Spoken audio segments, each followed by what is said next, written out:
Dans cette vidéo, je vais essayer de changer ces deux accus ici qui font pour moi chuter la tension de la batterie. À chaque fois, celles-là, je les retrouve avec 0,2 volts de moins que les autres. Alors pour moi, le BMS essaie d'équilibrer, mais ceux-là descendent toujours plus vite que celles-ci, que les autres. Et du coup, ça n'arrive pas à équilibrer correctement et ça vide la batterie. En premier lieu, je vais changer les accus. Si ça continue, ça veut dire que c'est peut-être le BMS qui est abîmé. Donc j'essaierai de le mettre en mode économique ou je sais pas quoi, et je verrai le mode Bluetooth si ça marche toujours pas. On verra bien, déjà je vais extraire les accus. Alors c'est les accus où il y a la sonde, donc c'est des fois c'est un petit peu chiant à extraire parce que l'accu est collé. Celui du bas il s'enlève très facilement, mais celui du haut c'est un petit peu plus chiant. Déjà on va écarter cette partie-là. Donc là comme je vous ai dit celle du bas, on va l'enlever sans problème. Ce que je vais faire, celle-ci je vais la nettoyer, je vais enlever les parties qui sont ici. Et je la mettrai en charge. Et je regarderai si elles perdent de la tension ou pas quand elles sont toutes seules. J'ai forcé un coup, j'ai réussi à l'avoir, nickel. Donc maintenant, celle-ci, je vais les mettre de côté. Et là, j'en ai des autres que j'ai démonté d'une autre batterie qui avait le BMS HS. Alors au passage, on me contacte souvent AMP pour savoir si je peux réparer des batteries de diverses marques.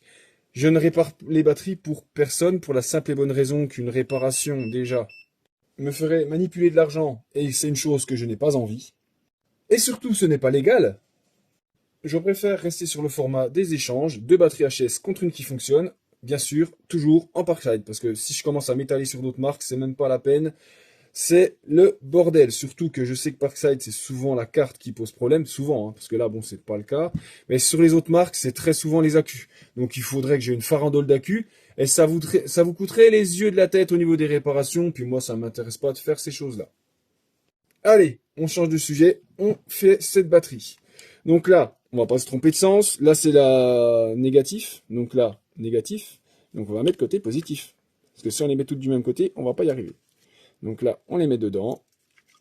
Et je vais refaire les petites pattes, là, je vais les redresser un petit peu, pareil de l'autre côté. Je vais prendre des bandes de nickel que je vais venir souder dessus. Bon, je suis allé un peu fort sur le pliage, parce que là, du coup, j'ai du mal de les redresser. Petit poste à souder qui va bien. J'ai soudé la première lamelle, on va faire la deuxième. Premier côté soudé.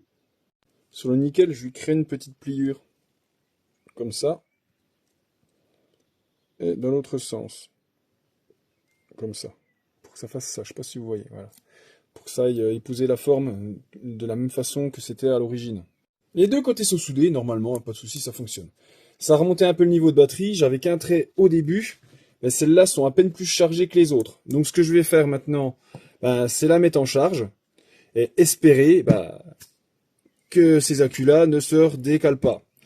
Donc, je vous dis ça dès que j'ai plus de nouvelles. Sur ce, je vous souhaite à tous une bonne journée.